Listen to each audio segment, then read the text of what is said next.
The sky over Manchester was not blue, was a dirty gray, thick with the smoke of 100 chimneys, each one coughing the black breath of progress into the air. Streets once lined with trees were now flanked by brick walls and soot-stained windows. The river that ran through the town did not glisten in the sun. It frothed, tainted by dye and waste, dragging with it the byproducts of a revolution no one had voted for. Beneath that sky, people moved like parts in a great machine, their feet pounding the cobblestones, their lungs pulling in smoke and steam. It was not the world their parents had known. It was something newer, louder, more dangerous. The air smelled of coal and iron and sweat. The ground trembled with the rhythm of factories. And in every corner of this growing city, there were children who had never known anything else. Their eyes blinked in the dawn light as they trudged toward mills, their hands already blistered, their shoulders already stooped. This was the age of invention, and it was built on backs too small to carry it. Inside the textile mills, the noise was a living thing. It screamed from the looms and the spinning frames, a constant high-pitched roar that swallowed every voice. Workers did not speak. They mouthed words and hoped to be understood. Forgotten dust floated in the air, soft and deadly. It clung to their clothes, their hair, their lungs. Young girls, some no older than 10, leaned over the machines, fingers quick and careful, because a slip meant a hand caught in the teeth of industry. Supervisors walked the aisles with canes not for support, but for striking those who slowed down. Time was money, and money did not care for fatigue. Breaks were few. Accidents were common.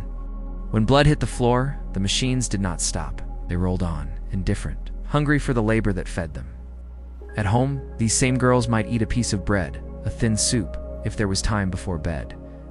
The next morning they would rise again, eyes swollen, feet aching, and return to the same roar, the same dust, the same threat. This was their life, and it would remain so until marriage, illness, or death took them from it. Outside the mills, in the narrow alleys and back courts of the worker neighborhoods, the revolution took a different shape. It filled tenements with families stacked like crates. One room, maybe two, for 6, sometimes 10 people. The walls wept with damp. The floor was cold, cracked, and crawling. Rats were not intruders, they were neighbors. Water came from pumps down the street, often shared by hundreds. Sewage ran in open gutters. Illness was a constant. Cholera did not knock. It marched through districts, taking the youngest and weakest first. Parents held their children through fever and delirium, then buried them before walking back to the loom, the forge, the mine. There was no sick leave, no safety net. Life was cheap, and death was normal. In these places, laughter still existed, but it was tight, strained, colored by hunger. Children played in filth. Women scrubbed their clothes in freezing basins. Men drank away their pain when wages allowed. The Industrial Revolution promised prosperity, but its price was paid by the poor in flesh and spirit. In the coal mines of Wales and northern England, the darkness was complete. Lamps swung from caps, casting weak halos in the gloom. Men and boys crawled through tunnels not tall enough to stand, breathing air thick with dust and the threat of collapse. They dug with picks and shovels, carried loads on their backs, their muscles trembling under the weight. Explosions were sudden. Gas was invisible. One wrong step, one forgotten signal, and dozens could be buried alive. Above ground, widows waited for news. Sometimes the news never came. Boys worked as trappers, opening and closing ventilation doors in the pitch dark, hour after hour, alone with the rats and the silence. They were chosen not for strength, but for size. The smaller they were, the better they fit in the narrowest shafts. Some were 6, maybe 7 years old. For them, childhood ended with a lantern and a pickaxe. They did not run through fields. They crawled through tunnels, coughing and shivering, and dreamed not of toys, but of light. In the drawing rooms of the wealthy, the revolution sounded different. It was not a roar, but a hum, a buzz of opportunity. Investors sipped tea and spoke of machines and markets. They read newspapers printed faster than ever before, filled with news of profits and progress. Their houses were lit by gas, warmed by coal, furnished with goods their ancestors could not have imagined. To them, the industrial age was a triumph. The railways were miracles. The factories were marvels. The cities, despite their stench and smoke, were engines of civilization. They toured their mills once a month, nodded at the foreman, complimented the speed of the machines. They did not see the broken fingers, the sunken eyes, the blood on the floors. They saw numbers, growth, expansion, and they believed truly that they were building a better world. When protests came, when workers demanded rights, they called it unrest, not desperation. When unions formed, they whispered of sedition. To them, the poor were necessary, even noble, so long as they stayed in place. Yet not all the wealthy were blind. Some walked into the slums and wrote what they saw. Reformers began to emerge. Clergymen, writers, doctors. They documented the filth, the hunger, the toil. They published pamphlets, delivered sermons, campaigned for change. Slowly, laws began to shift. Child labor was questioned. Work hours were limited. Schooling became more than a dream.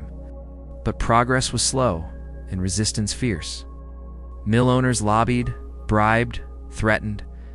They claimed that regulation would kill growth, that children needed work more than books, that poverty was natural. The fight for labor rights was not won with speeches alone. It took strikes, riots, jailings. It took men and women willing to lose everything for the chance of something better. In the end, change came. Not enough, not fast, but it came. And in its wake, the idea of the worker as a human, not a tool, began to grow. Still, many clung to the old ways. In rural villages, farmers watched the cities with suspicion and sorrow. Their sons left for factories, their daughters for service. The land that had sustained generations began to empty. New machines changed the rhythms of planting and harvest. Horses gave way to steam. Hand tools to iron beasts that cut and plowed and sowed with tireless precision. Some adapted, others vanished. The old communal life fractured. Folk songs faded. Festivals lost meaning. Countryside was not spared the revolution. It was reshaped by it. And though the fields still rolled green, they no longer spoke the same language. They had been drafted into an age that measured time in shifts and wages, not seasons. Meanwhile, the railways stretched across the land like veins of steel. Trains roared through towns and over rivers, carrying coal, cotton, people. Journeys that once took days now lasted hours. The world grew smaller. Markets expanded. News traveled fast. For many, the train was a marvel. For others, it was a monster. It brought strangers. It brought change. Villages were split by tracks. Hills were carved. Tunnels bored. And yet few could deny its power. It was the heartbeat of the age. Every whistle, every rumble, every cloud of steam was a reminder that the world was moving fast and forward, and no one could stop it. And so the Industrial Revolution marched on. It brought light to cities and darkness to lungs, built fortunes and broke bodies. It lifted nations and buried children. It was a contradiction made of steel and coal and hope and fear. To live through it was to be part of a transformation so vast it could not be understood until long after it passed. People did not wake up and say they were living in a revolution. They simply lived, adapted, they endured, they dreamed when dreams were allowed. And in their endurance, they built the world we now inherit. The stench was always there. In the summer, it clung to the skin like sweat. In the winter, it turned sour in the back of the throat. It was the smell of coal smoke and horse dung and rotting food and waste tossed into alleys. In industrial towns, the air itself seemed to rot, as if progress came with a price not just paid in labor, but in breath. People walked with handkerchiefs pressed to their noses, but it did little. The smell soaked into clothes, into hair, into lungs. Visitors wrote letters home describing it as choking. Locals didn't mention it. It was part of life. It's just like the soot that covered windowsills and the grease that darkened every surface. It was a world where grime was normal and clean was a luxury. Housewives scrubbed endlessly, but could never keep pace with the filth that seeped in from outside. Babies crawled on blackened floors. Men came home with soot in every fold of skin. The dirt was not just a nuisance, it was a fact. As real and immovable as the factory walls. For those who worked in iron foundries or steel plants, the heat was a second sun. Furnaces roared day and night, casting an orange glow that lit the streets through cracks in the walls. Men stripped to the waist, shoveled coke into fire, poured molten metal into molds. Their faces wet with sweat, their arms scorched by sparks. The noise was deafening, the danger constant. A slip of the hand could mean melted iron on flesh. Explosions were not rare. Neither was blindness. Still they worked, driven by wages that barely kept food on the table. Many did not last long. Their bodies gave out before middle age. But while they endured, they stood like titans in the forge, shaping beams and bars and rail lines that would stretch across nations. They were anonymous creators of a new world, and their reward was a short life and an unmarked grave. At the same time, in city streets, children sold newspapers with hoarse voices, their hands red from cold and ink. Bootblacks huddled near pubs hoping for coins. Pickpockets moved through crowds like shadows. Some slept in doorways, others in lodgings crammed with a dozen bodies to a room. Childhood had no protection and little joy. For the poor, it was an apprenticeship and survival. Some were chimney sweeps, small enough to crawl through flues and brush out soot until they coughed blood.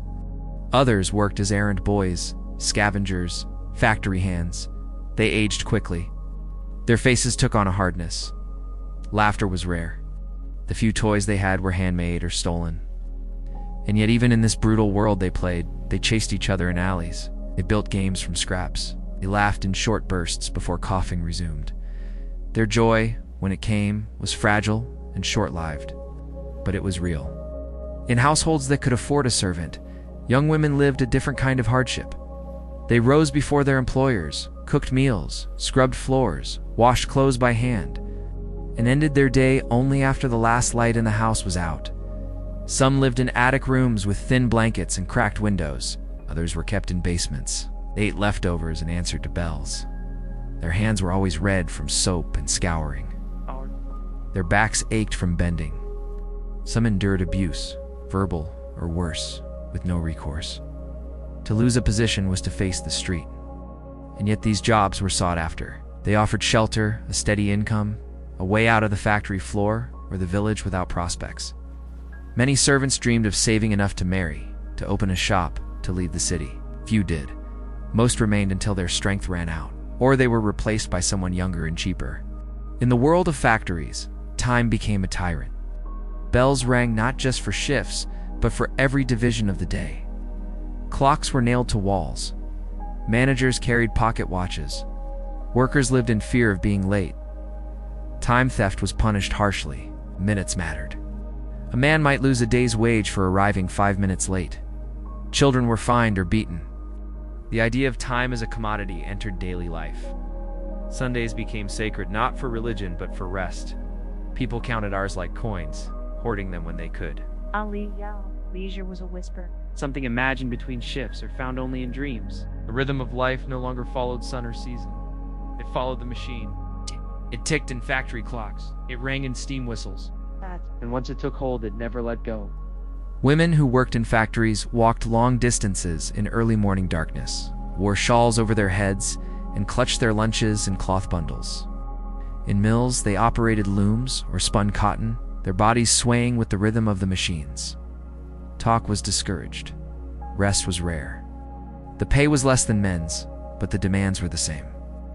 Many stood for 12 hours a day. Some fainted from exhaustion or hunger, yet they worked because they had no choice. Some were widows, others were unmarried. Many supported children or siblings. Their hands were blistered, their legs ached, but they endured. And outside of work, they formed tight bonds. They shared food. They nursed the sick. They whispered dreams in quiet moments. They found strength in each other when none could be found elsewhere. Food for the working class was meager. Bread, potatoes, tea, and maybe meat once a week. Milk was often watered down. Water itself was risky. Contaminated pumps spread typhoid. Beer was safer, but not always affordable. Markets sold spoiled produce at discounts. Soup kitchens opened during the worst times.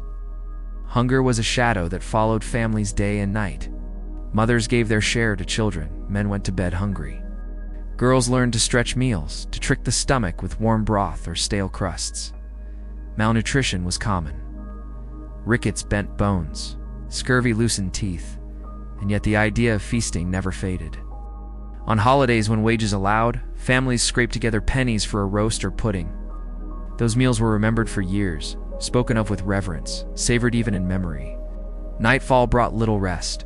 In many homes, candles were a luxury. Rooms were dark. The cold crept in. Beds were shared. Some families rotated sleeping shifts to make use of limited space. Street noise echoed through thin walls. Factory whistles began even before dawn. Sleep was broken, restless. Dreams were short.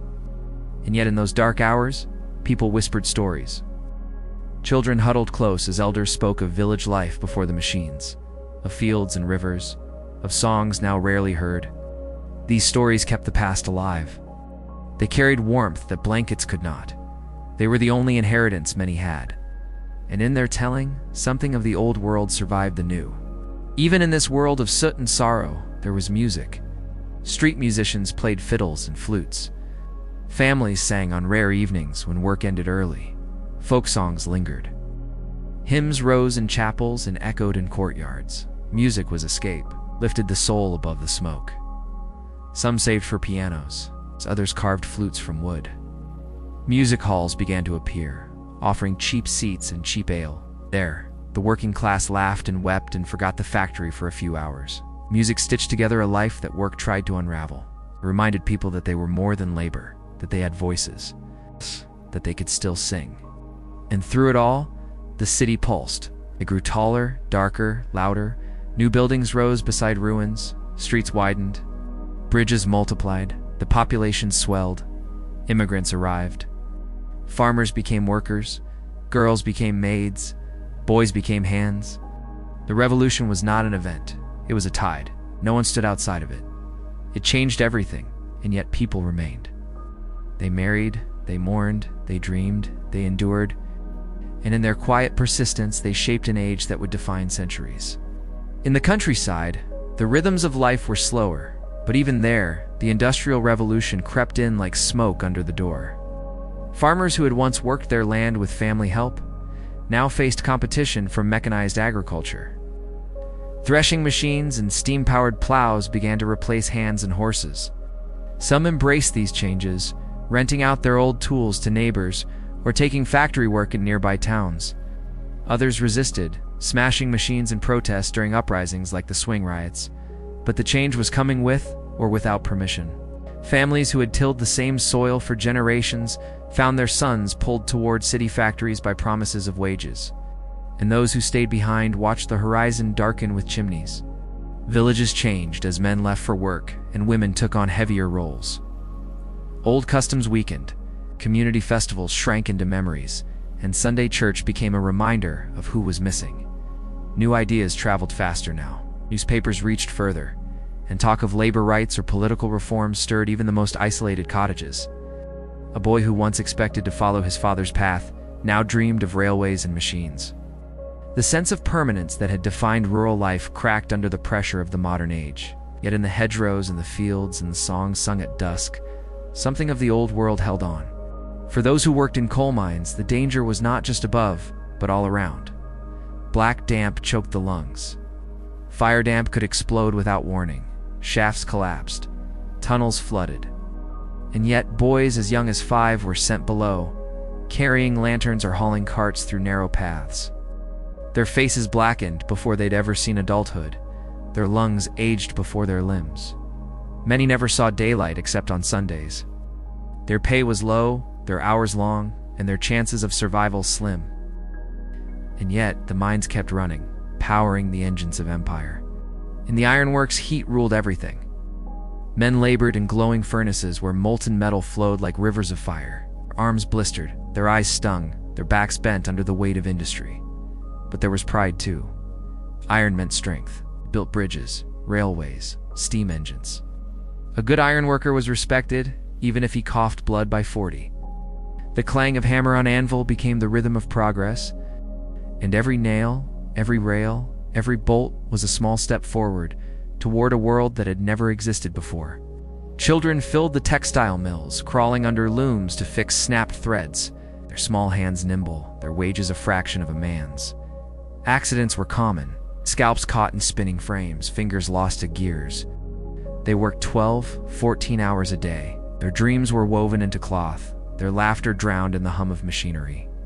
But they were necessary, the overseers said. Cheap, fast, obedient. The logic of profit had no age limit. Women, too, entered the factories. They worked in spinning rooms and assembly lines, earning less than men, but more than they ever had at home. Some found independence. Some found exploitation. Many found both. Their days were long, their tasks repetitive, but they formed friendships across the looms. They shared food, shared songs, shared secrets. In the clatter of progress, they carved out lives, one stitch at a time. The streets of the industrial towns told another story. Filthy water trickled through open drains. Smog turned noon to dusk. 10 people to a room, rats underfoot, soot in every breath. Disease spread fast. Cholera, typhus, consumption. Doctors were rare, clean water rarer. But still, the cities grew. Still, the people came. Just factory work, even brutal, paid more than nothing. Hope, even thin, was stronger than hunger. Life after work offered little rest. Taverns filled quickly. Cheap gin blurred the edges of hardship. Music halls offered songs to forget the noise of the looms. Churches and chapels tried to hold on to souls slipping under the weight of labor. Some joined unions, some found books, some wrote poetry on scraps of paper after midnight shifts. They didn't call it history, they called it life. For many immigrants, the factories were both escape and trap. Irish families fleeing famine, Welsh farmers fleeing collapse, they poured into cities already gasping. Their accents marked them, their clothes set them apart. But they worked, endured, survived. They sent pennies home. They built new homes from nothing. And slowly, painfully, they became part of the industrial world's backbone. And in the midst of all this struggle, a strange new thing began to grow. The idea of a working class. Not just workers, but a force, a voice, a movement. Chartists wrote demands. Protesters filled streets. Writers penned stories not of kings and queens, but of weavers and coal diggers. The machines had forged more than wealth. They had forged identity. And though the road ahead would be long, the people who walked it were no longer silent. In the heart of Manchester, the so-called workshop of the world, life pulsed with urgency. The city swelled with new arrivals every week, men and women trailing children behind them, eyes sharp with hunger and ambition. Factories loomed like cathedrals of iron and smoke, casting long shadows over crowded streets. The air tasted of coal, chimneys exhaled constantly. But within those walls, engines screamed and gears turned, converting raw cotton into fabric bound for distant markets. It was loud, relentless, and exact. The overseers carried stopwatches. Efficiency ruled every breath. And for the workers on the floor, every wasted second meant risk of wages docked, of a missed meal, of falling behind in a race they had no choice but to run. The homes, if they could be called that, were stacked together like bricks in a kilt. Rows of terraced housing were built fast and cheap. Cracks appeared as quickly as tenants did. Rain seeped through roofs. Walls were thin. Entire families shared a single room, sleeping in shifts, eating whatever scraps could be bought after rent. Outhouses were shared. Water was drawn from communal pumps, and neighbors often knew each other's business just by the sound through the walls. Privacy was a luxury. Cleanliness, a battle. Survival, the goal. Inside the factories, rules were strict. Workers were fined for being late, for breaking machines, even for talking too much. Accidents were frequent and rarely compensated. The injured were often dismissed without pay. There was no social safety net, no health insurance. If a father lost his hand in a gear, his children might be sent to the mill the next morning to keep the household fed. And still they came, still they worked, because even this was better than starvation. For the factory owners and investors, the era was golden. Profits soared. Cotton from America, coal from Wales, steel from Sheffield, it all flowed into factories and emerged as wealth. These men built mansions outside the city's smoke. They sent their sons to private schools. Their names appeared in newspapers. They sponsored charities and opened museums, confident in their belief that industry brought progress. And it did, but only for some. While they climbed, thousands stood beneath, holding up the weight of their success. Women began to form the quiet engine of the revolution. Spun thread, packed boxes, folded fabric. They worked not for themselves alone, but for their children, for food, for rent. Some became heads of households when husbands died or abandoned the family. Others formed reading clubs and savings circles, whispering of rights and reforms. In their shared exhaustion, a kind of strength grew. The world did not see them as powerful, but they held it up piece by piece, stitch by stitch. Children continued to pay the highest price. Some were born in the cities, never knowing what a green field looked like.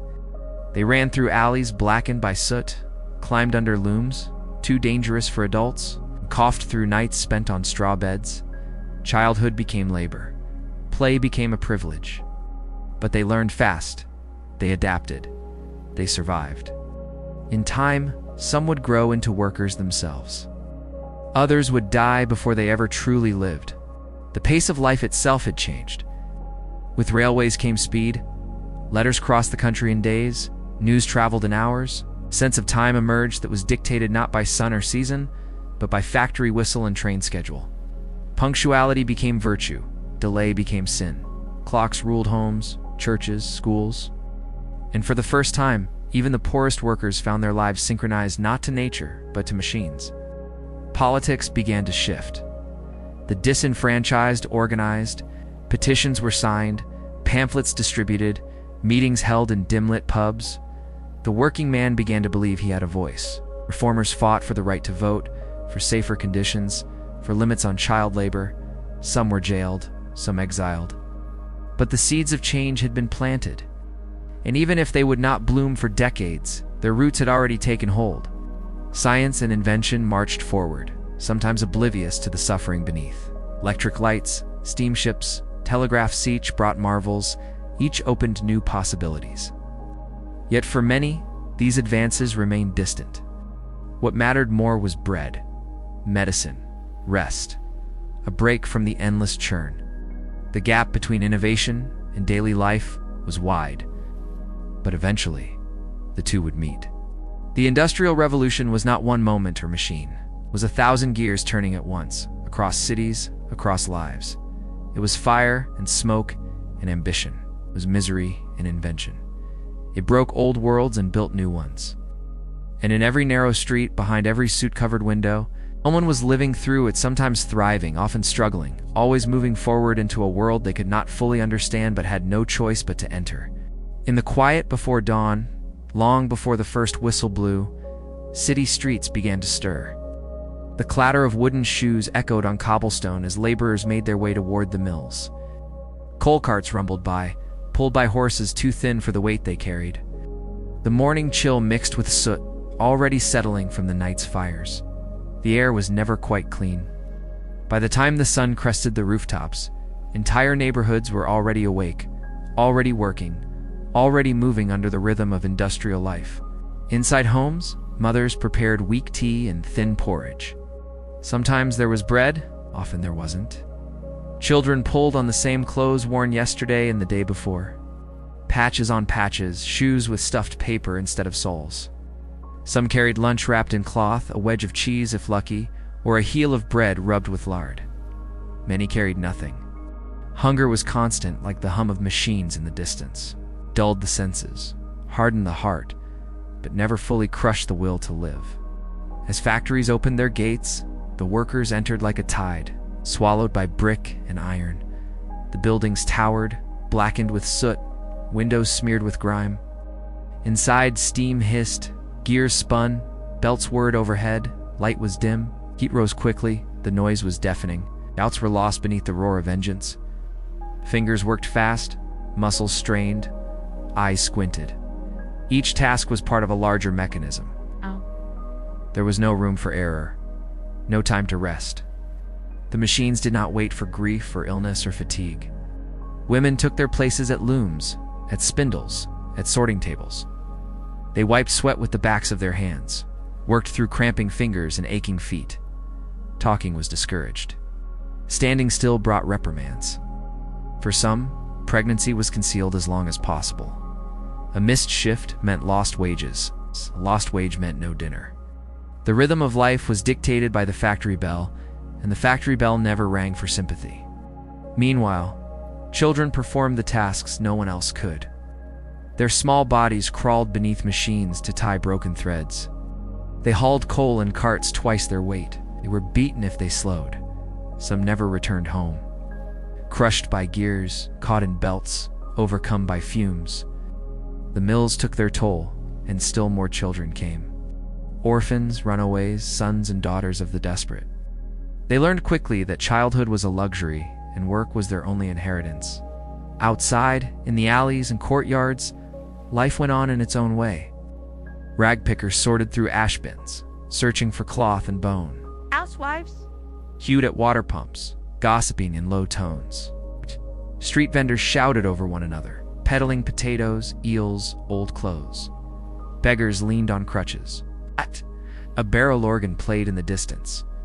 This was the texture of city life. Not just labor and smoke, but noise and survival. Community stitched together by shared hardship. In wealthier districts, life moved differently. Horse-drawn carriages clipped over clean streets. Gas lamps lit boulevards at night. Gentlemen discussed stocks and railroads in their clubs. Children were tutored in Latin, music, and manners. The divide was vast and growing.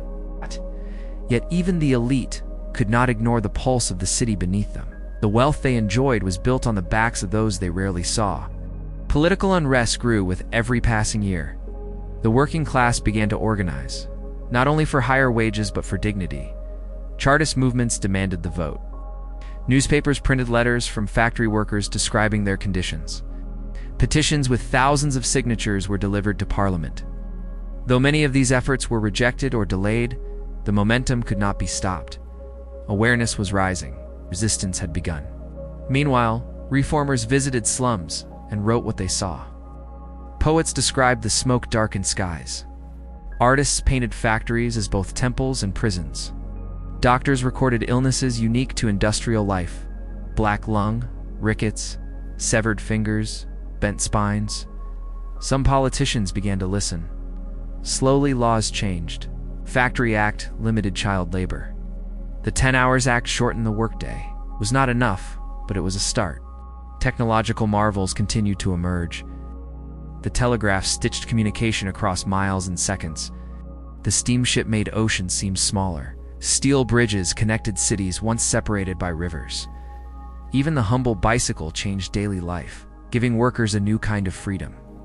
These inventions carried promise. They whispered of a better future. But for the average laborer, that future still seemed far away, glimpsed only through newspaper headlines or the stories of wealthier neighbors. Education became a new battleground. Reformers insisted that children should not grow up without books. Sunday schools expanded. Some factories offered night classes. Reading spread slowly, then all at once. Literacy came new demands, new awareness, new dreams. A literate workforce could think, question, organize. It was no longer enough to survive. Now people wanted to understand the world that had been forced upon them. Through all of this, the Industrial Revolution remained a paradox. It brought miracles and misery, birthed empires and erased traditions. It raised skylines and swallowed villages. For those who lived through it, there was no escape, only adaptation, only endurance. But in the cracks of coal dust and iron, hope took root. The world was changing faster than ever before, and though the cost was immense, the transformation was irreversible. In the countryside, the impact of the Industrial Revolution rippled outward more slowly, but it came all the same. Farmers who once relied on hand tools and family labor now faced competition from mechanized agriculture. Threshing machines and seed drills increased yields, but displaced workers. Families who had tilled the same fields for generations found themselves forced to leave. Unable to afford rent or outmatch machines, they packed their belongings, left behind the stone cottages of their ancestors, and walked toward the smoke on the horizon, toward the cities. Rural villages became hollowed out. Churches rang with fewer voices. Pubs served fewer pints. Schools closed their doors. Only the elderly remained, watching the young disappear down the long roads toward Birmingham, Manchester, Leeds. Some tried to adapt, selling their land, investing in industry, but many clung to tradition. Way of life was vanishing, not in a single moment, but through a steady erosion that left silence where once there had been song. In cities, the influx of rural laborers created chaos and growth. Tenements rose quickly, bricks stacked upon brick, Windows placed without thought for light or air. Rooms meant for one family held for. Sickness spread easily. Cholera swept through districts like wildfire. Tuberculosis lurked in the damp corners. Clean water was rare. Toilets were shared by dozens. Still people came, each one hoping for a better life. Each one adding to the press of humanity that fueled the factories and lit the furnaces. For women, life was a delicate balance between survival and sacrifice. Many worked long shifts and returned home to nurse children, cook meals, mend clothes. Domestic violence was common, rarely punished. Ow. Wages were lower than men's, expectations higher. Some women found small freedoms in their wages. They joined reading circles. They saved for their own rooms. A few even joined early labor unions, risking everything for a chance at justice. But society watched them closely, judged them harshly, and offered little protection. Children remained at the heart of industrial labor. Some were born in factories, raised within the walls of workhouses. Their toys were pieces of scrap wood. Their lullabies were the groan of engines. Many never learned to read. They aged quickly, teeth rotted from poor diet, backs bent from endless lifting. Yet even among them, there were moments of joy. A shared apple, a game played in the mud, a laugh that cut through the gray. The human spirit found ways to survive. Public health reformers began to document the squalor. They mapped disease outbreaks, counted grave markers, interviewed widows. Some blamed moral failure. Others saw a system broken by greed. Slowly, evidence pushed lawmakers to act. Sewer systems were built, street cleaning became routine, inspectors were hired, regulations were drafted. The changes came slowly and often too late, but they came. Cities began to breathe again, if only a little. Religion offered solace to many. Chapels filled on Sundays, not only with hymns, but with quiet weeping. Preachers spoke of eternal justice, reminded the poor that suffering in this life might lead to peace in the next. Some churches became centers of social reform. They ran soup kitchens.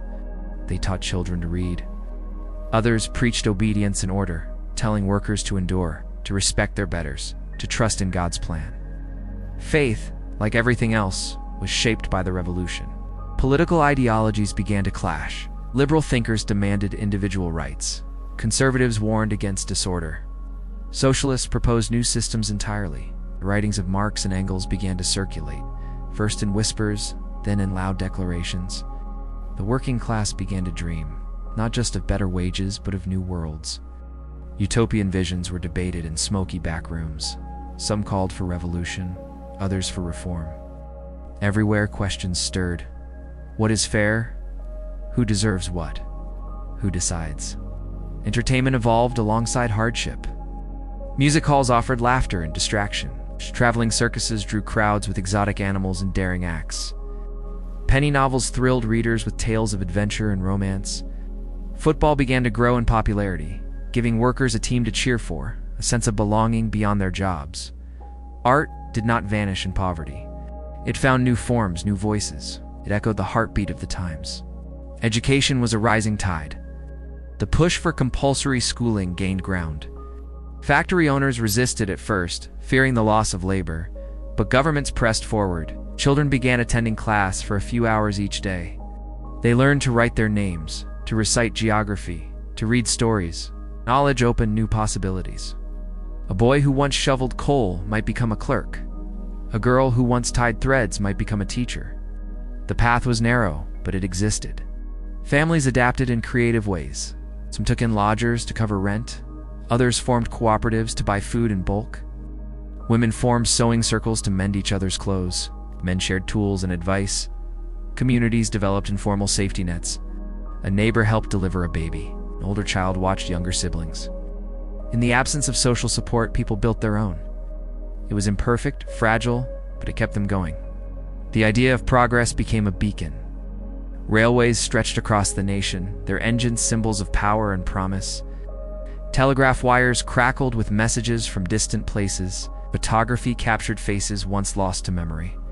Science unveiled new wonders: germ theory, anesthesia, electric light. People marveled at the speed of change. It felt as though anything was possible. Yet that very speed also terrified. Would machines replace everyone? Would cities consume the earth? Would humanity be lost in the metal? In Parliament, debates grew fierce. Some hailed industry as salvation. Others warned of moral decay. Laws were passed, amended, repealed. The voice of the worker, once ignored, began to shape policy. It was faint, but growing louder. Strikes occurred. Some were crushed with violence. Others won small victories. The age of industry was also the age of awakening. People were learning to fight, to organize, to speak. And so, life in the Industrial Revolution was not one story, but many. It was sweat and steel, hunger and hope, cruelty and courage. It was a new chapter in human history, written in soot and blood and ink. Those who lived it did not always see the future it would create, but they shaped it with every choice, every sacrifice, every breath they took in a world that had never moved so fast or demanded so much. In the heart of the textile mills, the rhythmic hum of machinery became a kind of heartbeat for the town. The looms clattered day and night, driven by belts and pulleys, powered by steam, tended by human hands. Workers moved with the machines, their motions repetitive and exact, their minds tuned to the sharp snap of thread breaking, the creak of the spindle, the hiss of steam pipes. There was little conversation, only the endless task of keeping pace, of feeding the machines their hunger for cotton and wool. For many, the noise was more than a sound. It was a presence, invading their sleep, echoing in their thoughts. Long after their shift ended, they could still hear it, feel it in their bones. Older workers spoke of a silence that once existed, a time before the mills. But for the younger generation, this noise was normal. They had never known a world without it. Their childhoods were shaped by factory bells and shift whistles, not by birdsong or village songs. Housing near the mills was often built by the owners themselves. Rows of narrow houses stood close together, their bricks still stained with the smoke of construction. Each house held a family, sometimes two. The walls were thin, privacy was rare.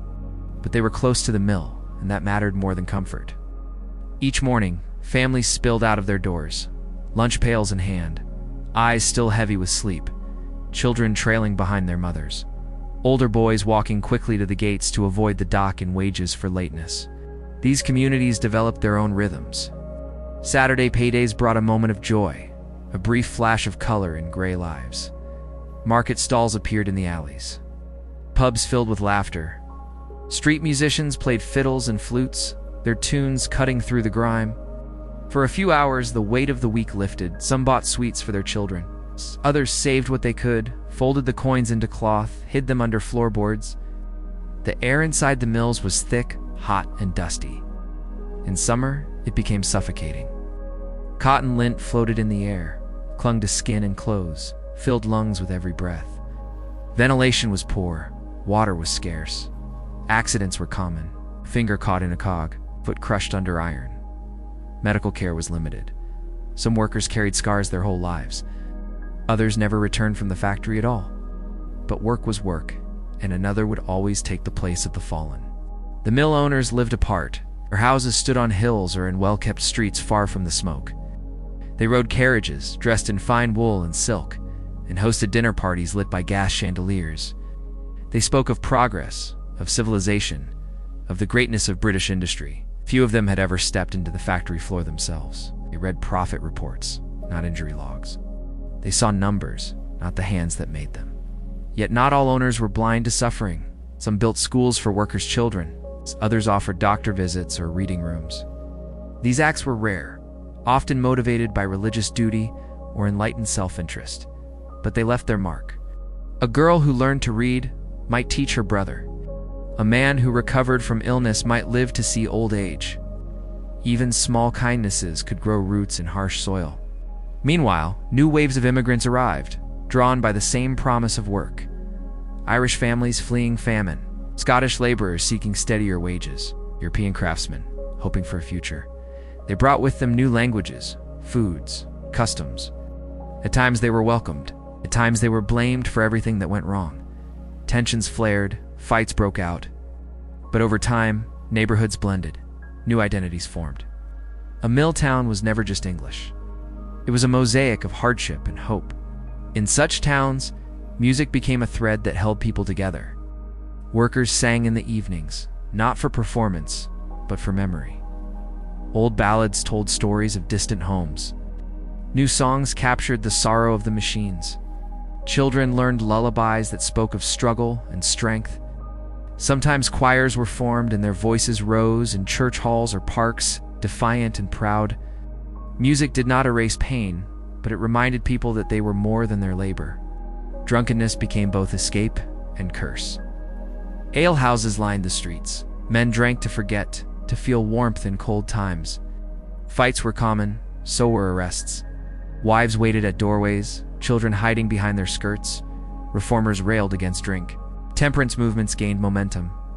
Some workers resisted, others joined, pouring their anger into activism instead of beer. The bottle was both refuge and trap, a symbol of everything the industrial world gave and took. As technology advanced, the mills changed. Some upgraded their machinery, others expanded. New inventions promised greater productivity. For the worker, this meant faster pace, higher demands, fewer breaks.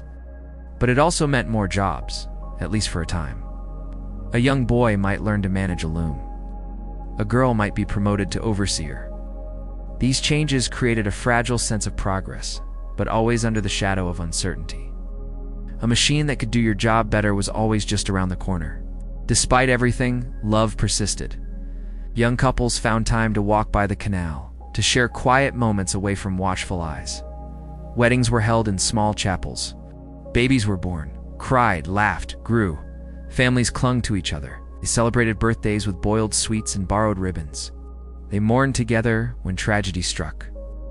In a world defined by work, the human heart still beat with its own stubborn rhythm. Life in the industrial age was not lived in factories alone. It was lived in back alleys, in rented rooms, in stolen kisses and quiet songs, in dreams spoken under breath. It was a life of hardship, yes, but also of resilience. People shaping meaning out of machinery, a fire not just in the furnace but in the soul, of men and women who, despite everything, carried on. The countryside around the towns bore scars of change. Where once stood hedgerows and open pastures now rose chimneys and rail lines. The land itself seemed reshaped by iron and soot. Rivers that once ran clear now flowed thick with waste from dying vats and chemical runoff. The air smelled of coal, even birds flew elsewhere. Farmers watched their sons leave for the factories, their daughters marry men who worked 12 hours a day by machines. Some farms failed entirely, unable to compete with the efficiency of mechanized production. Others survived by supplying the growing towns, but even then, the old rhythms of rural life had been interrupted. Children were not spared the transformation. In many towns, they began work as early as 5 or 6, crawling under looms to collect fallen thread, climbing into tight spaces to clean gears. They worked with the dexterity of youth and the patience of necessity. Their hands were quick, their backs bent early. Some died young. Others grew old before their time. Reformers decried the practice, wrote reports, gave speeches in Parliament. Laws were passed, but rarely enforced. The factory clock ticked louder than the law. Family needed every penny, and the child was another pair of hands. Education became a battlefield. Churches opened Sunday schools, hoping to offer moral lessons alongside literacy. Secular schools emerged too, often funded by reformers or philanthropists. But time was the enemy. A child who spent 6 days in the factory could hardly be expected to learn on the 7th. And so ignorance spread not by choice but by exhaustion. Even when a boy could read, there were few books to read at home. When a girl could write her name, it was usually on the employment ledger. Religion offered comfort to many. Chapels and churches filled on Sundays, their pews crowded with weary bodies, seeking something greater than coal and cloth. Ministers spoke of salvation, of a heaven beyond smoke and sorrow. Hymns filled the air, voices rising in trembling unity. Faith was a balm. It did not erase pain, but it gave it meaning. Some preachers condemned the factory owners for their greed. Others praised them for providing work. Congregations listened, nodded, wept. In a world of gears and steel, the Spirit still found a place to breathe. Women carried the burden of 2 worlds. In the factories, they stood beside men, pulling levers, tying threads, lifting sacks. At home, They scrubbed floors. They nursed babies. They mended clothes. They stretched coins across a week of meals. Some led protests, demanding fair pay.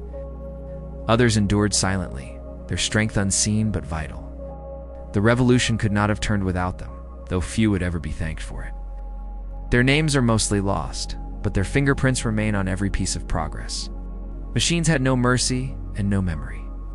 They did not pause for fatigue, nor did they forgive mistakes. A finger caught in a loom was a life changed forever. A stumble near a spinning frame could mean death. The rhythm of work was not set by the sun or the seasons, but by the relentless pulse of iron pistons and steam valves. It was loud, always loud.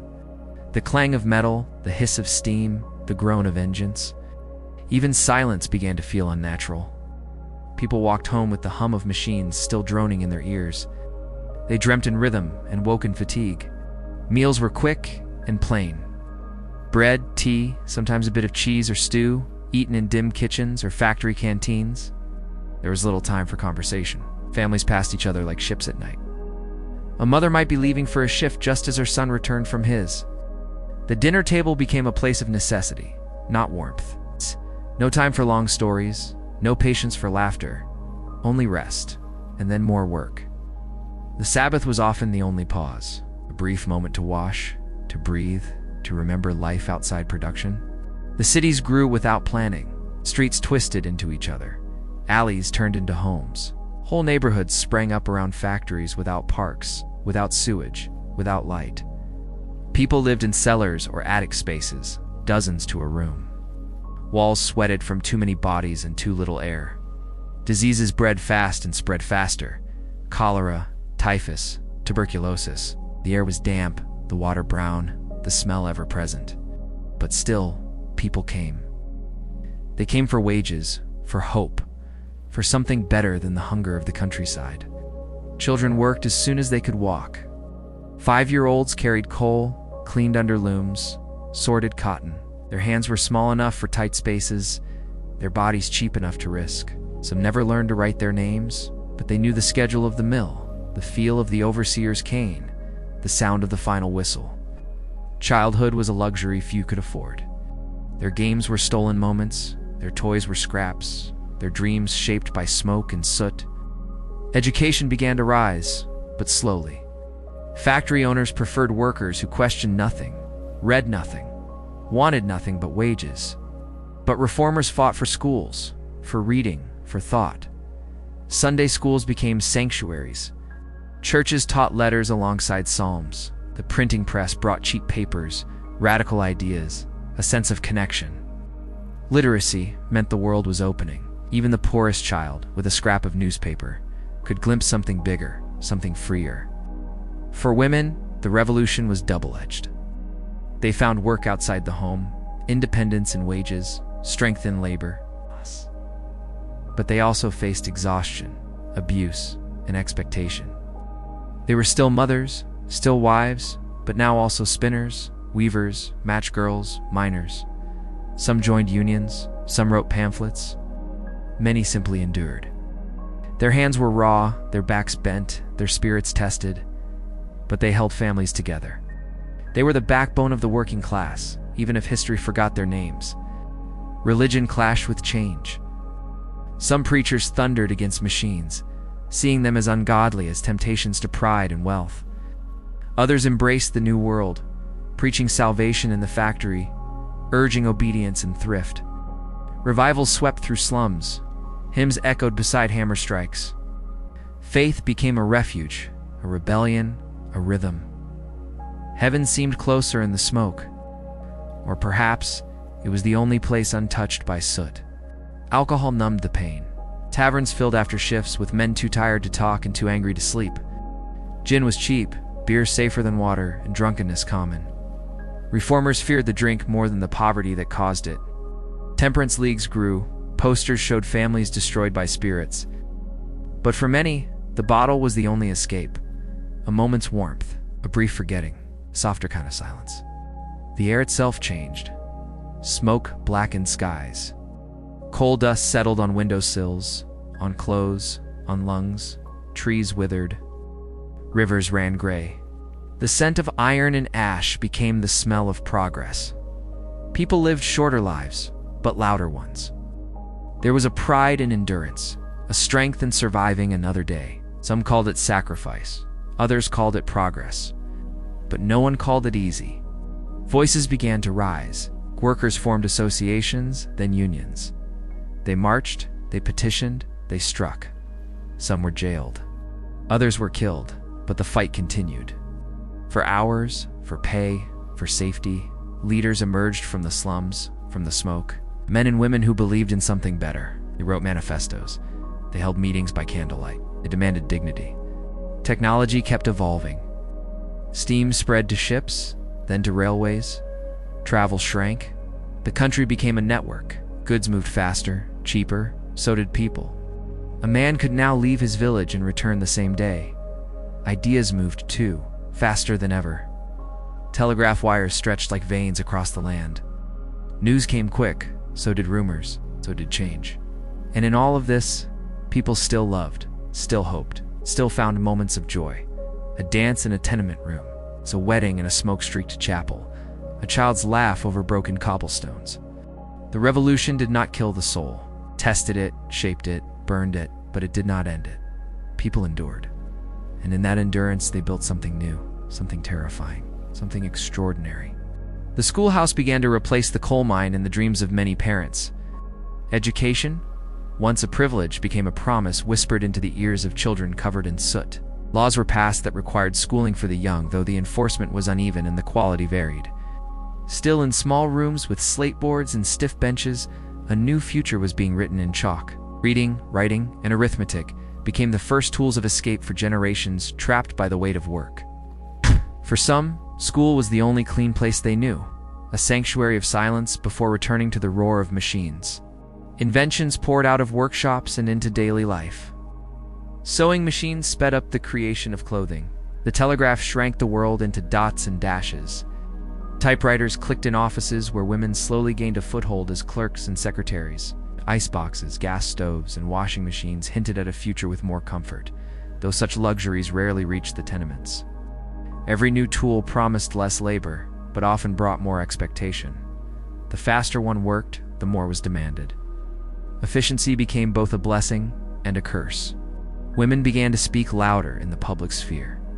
In factories and workshops, they stood side by side with men, though often paid less. They led strikes, wrote pamphlets, demanded voting rights. The suffrage movement took root in these years, planted in the soil of shared struggle. Leaders like Emmeline Pankhurst rose, unyielding and bold. For women, the Industrial Revolution was not just about machines and wages, but about visibility and voice. They had stepped out of the private world and into the public fight for their place in it. Religion, long a pillar of daily life, shifted in tone. Some churches clung to old certainties, while others embraced reform. Evangelical movements surged, offering salvation to the broken and the poor. Sermons were preached in factories, on street corners, in crowded halls. Faith became a response to filth, a light in a dark world, but religion also clashed with science. Darwin's theory of evolution shook belief to its core. Debates flared. Could one believe in both the soul and the cell? The tension between faith and progress became a defining feature of the age. Crime grew as fast as the cities. Pickpockets roamed busy streets. Gangs controlled alleys and docks. Prisons swelled. Police forces evolved, trading clubs for structure, suspicion for training. Detectives emerged as a new breed of lawmen, reading clues like literature. Sherlock Holmes, though fictional, captured the imagination of a world that craved order in the face of chaos. Justice became not just about punishment, but about understanding, about reforming the broken instead of discarding them. Entertainment offered a temporary escape. Music halls boomed with laughter and song. Vaudeville acts and theatrical performances played to packed crowds. Magic lantern shows dazzled children. Circus came to town with exotic animals and impossible feats. And soon, moving pictures flickered to life, showing the world to itself for the first time in a new way. Even the poorest could pay a few coins and disappear into fantasy for a while. Art was no longer just for the elite, danced in the streets. Workers' movements gained strength. Trade unions formed not just as defenses, but as declarations. People were no longer just labor, they were citizens with rights. Demands for fair wages, safe conditions, and reasonable hours echoed across the land. Strikes paralyzed industries. Protests filled city squares. Some governments cracked down, others compromised. Out of the noise came laws that protected the worker, slowly reshaping the balance of power between factory and floor. The environment bore the scars of progress. Rivers turned black with ink and dye. Forests fell for fuel. Air thickened with soot. Wildlife vanished from places once green. Some noticed and spoke up. Early conservationists warned of ruin. Parks were created as lungs for the cities. Botanical gardens, once curiosities, became classrooms. Nature was no longer infinite, it was fragile, and industrialization had made that fragility visible. Transportation expanded further. The bicycle became a symbol of freedom, especially for women. It was cheap, personal, and fast. Later came the automobile, noisy and rare at first, but destined to reshape every road and city. The world was learning to move not just goods, but people faster, farther, freer. Railways reached the coast, steamships crossed oceans, and the horizon no longer marked the end of the world, but the beginning of possibility. Health and illness remained constant companions. Tuberculosis swept through slums. Cholera struck without warning. Midwives and doctors fought with limited tools. But progress arrived. Hospitals improved. Nurses trained. Anesthetics dulled pain. Sanitation campaigns spread. Posters taught hand washing. Public baths were built. Bit by bit, health became less of a gamble and more of a science. The body, like the city, could be understood, repaired, protected. Politics stirred with new voices. The working class demanded representation. Chartists called for votes. Parliaments heard new accents, saw calloused hands. Democracy, still young, was being tested by the very people it once ignored. Monarchs felt pressure.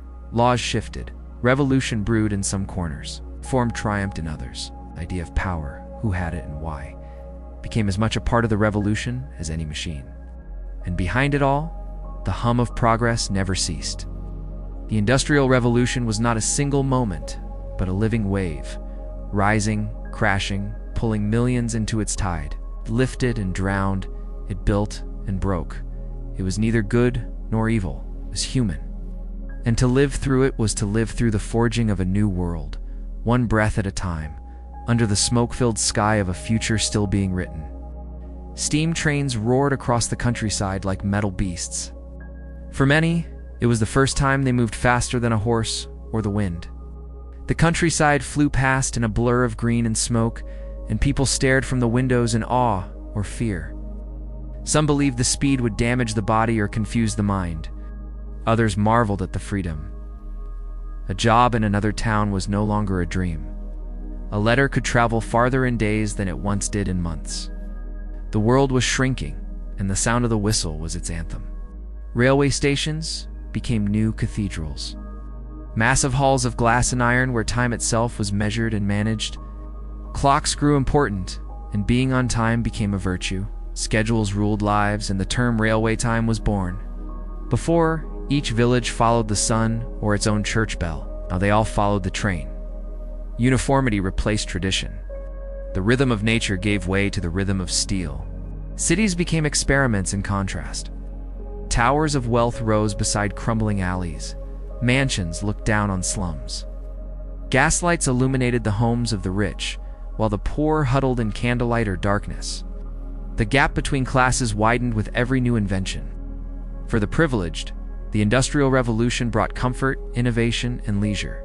For the masses, it brought survival. And yet each needed the other. The world was a machine, and every cog mattered. Newspapers flourished, bringing both truth and panic. People read about strikes, fires, inventions, wars, births of monarchs, and the price of bread. For the first time, a coal miner in Manchester might read about a rebellion in Ireland or an earthquake in China. Information no longer belonged to the elite. It flowed like the smoke in the air into every corner. Knowledge became a new kind of power, though still unevenly held. The factory bell shaped the day, but Sundays still belonged to the people. It was a day for markets, for prayer, for walks in the few green places that remained. Musicians played in public squares. Boys kicked balls made of rags. Lovers found moments behind walls or under bridges. It was not much, but it was theirs. Breath between storms, a whisper of humanity in a world too loud. Art changed. Painters began to show the grime of real life, the tired eyes of workers, the crowded rooms, the machines. Writers told stories not of kings and knights, but of chimney sweeps and clerks. Dickens walked the streets of London and turned suffering into story. The revolution gave birth to realism, and through it, a mirror. People began to see themselves not as myths, but as citizens of a changing world. Philosophers and economists took notice. Karl Marx walked the same London streets, saw the same soot, and drew different conclusions. He wrote of class struggle, of workers rising, of a world divided not by birth, but by wealth. Others, like John Stuart Mill, wrote of liberty, progress, and the individual. Thought became battle. Ideas became weapons. The age of machines had become the age of ideologies. Scientific progress accelerated. Medicine advanced. Germ theory began to replace superstition. Public health reforms were pushed by those who saw filth and wanted change. Vaccines spread, saving thousands. Hospitals grew cleaner. Sewer systems were built. Cities became less deadly, though never safe. Progress was slow, uneven, and often resisted, but it was real. A world that once drowned in its own waste began to learn how to breathe. The countryside did not vanish, but it changed. Farmers now competed with machine-made goods. Rural traditions gave way to new expectations. Some embraced the change and bought equipment. Others went bankrupt and moved to cities. Folk songs became nostalgia. Harvest festivals faded. Where once there had been fields, now there were rails. The land whispered of what had been, while the cities screamed of what was to come. Immigration increased. People fled famine, poverty, and war in their homelands to seek opportunity in industrial centers. Irish, Italians, Poles, Jews from Eastern Europe, all came with dreams. They found work, but also prejudice. New accents filled the air, neighborhoods formed by language, by faith, by hope. Cultures collided and blended. The world was not just changing, it was mixing. Fire remained a constant fear. A single spark could destroy blocks of wooden buildings. Insurance companies rose from this fear, and so did new firefighting brigades. Safety became science. Building codes were drafted, but still disasters came. Textile mills went up in flames, children perished in attic homes. Each tragedy became a headline, a reform, a new law. The cost of progress was paid in lives, and through it all, the people endured. They found joy in brief moments, a song sung at dawn, a baby's laugh, a new pair of shoes. The revolution was brutal, but it was also transformative. It pulled humanity out of the field and into the furnace. And from that furnace came something new, not just a world of steam and iron, but a world that could imagine more. Life in the countryside during the Industrial Revolution was a study in contrasts. For some, it remained a peaceful refuge of tradition, where rhythms were dictated by seasons, and daily labor involved tending to crops, mending tools, or walking miles to fetch water. For others, however, it was a place that was slowly emptying out, and people began leaving ancestral farms behind, tempted by the pull of cities promising wages and opportunity. The countryside lost more than just its youth. It lost labor, culture, and in some cases, entire ways of life that had lasted for centuries. Fields once filled with workers were now tended by the elderly or by none at all, their rows of grain waving in silence. In towns where industry had not yet reached, life trudged on under the old ways. Blacksmiths still hammered iron by hand, cobblers stitched each shoe with care, and local markets remained the main source of goods. But even here, the shadow of the revolution crept in. Factory-made goods undercut local craftsmen, and slowly, the independent tradesmen began to vanish. The hum of the loom was replaced by the silence of closed workshops. In some communities, this led to despair. In others, it ignited resilience. Some villagers banded together to protect their way of life, while others adapted, selling produce or homemade goods to industrial towns, creating a fragile but meaningful connection between two worlds. For women in rural areas, the revolution brought a mix of hardship and new possibilities. On one hand, the demand for textile labor meant that some women and girls were recruited to work in distant factories, often leaving home for the first time. On the other hand, those who stayed behind faced increasing workloads as family members left. The domestic sphere expanded to include small-scale commerce, such as selling eggs, milk, or woven goods. The roles of women stretched wider, though recognition for their labor remained slim. They managed homes, fields, and emotional burdens all at once, becoming the silent backbone of a changing society. Education in the countryside remained sparse, while urban reformers pushed for schooling systems and child labor laws. Many rural children still grew up with only the most basic literacy.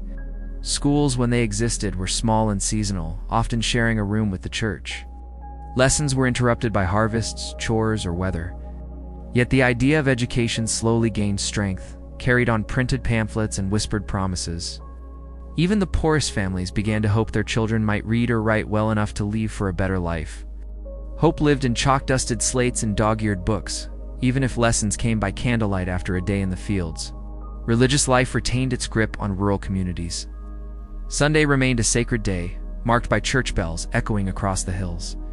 Sermons reminded congregants of duty, obedience, and humility. But new voices also arrived, preaching reform, questioning inequality, and urging compassion for the poor. The rise of Methodism and other dissenting movements brought fresh energy and tension. Chapel meetings, once rare, became community gatherings filled with song and spirited debate.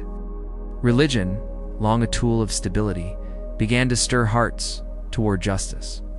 In remote parishes, faith was no longer just a comfort. It was becoming a call to action. In agricultural regions, the changes brought by enclosure acts were deeply felt. Common lands, once shared for grazing or firewood, were fenced off and sold. Villagers who had relied on these lands were now pushed out or forced into wage labor. The village commons, once a place of gathering and cooperation, vanished under stone walls and legal titles. Landowners prospered, while tenant farmers found themselves one bad harvest away from ruin. Resistance flared in some areas, with quiet sabotage or open protest. The countryside bore scars of displacement, not just on its fields but in the faces of those who once called it home. Transportation shifted rural life in unexpected ways. New canals and railways pierced once isolated villages, bringing goods, travelers, and ideas. A farmer could now send produce to the city within a day. A villager could ride a train to places previously unreachable. But with these connections came intrusion. Noise replaced silence. Privacy gave way to schedules. The countryside, once distant and slow, was pulled closer to the mechanical heart of the nation. Some welcomed this, others mourned it. The train tracks became symbols of both opportunity and loss, changing the view from every hill. Medical care remained primitive in most rural areas. Midwives, herbalists, and aging doctors served large regions with little support. Illnesses that might be treatable in the city still claimed lives in the countryside. Epidemics traveled faster than cures, and wounds from labor or childbirth were often fatal. Superstition lingered where science had not yet arrived. Yet slowly, knowledge spread. Some doctors brought new techniques. Newspapers and traveling lecturers spoke of hygiene and disease. A new awareness began to grow among those who had long been left behind by modern medicine. Social gatherings became more precious. Harvest festivals, market days, and Sunday fairs served as moments of joy in a world that felt increasingly uncertain. Music, dance, and storytelling kept traditions alive. These were not just distractions, but acts of preservation, quiet defiance against forgetting. In barns lit by lanterns or fields beneath starlight, people danced not just for fun, but to remind themselves who they were. As modernity swept through the cities, these gatherings routed the countryside in memory. Joy became a kind of resistance, laughter a balm against displacement. Despite everything, the countryside endured.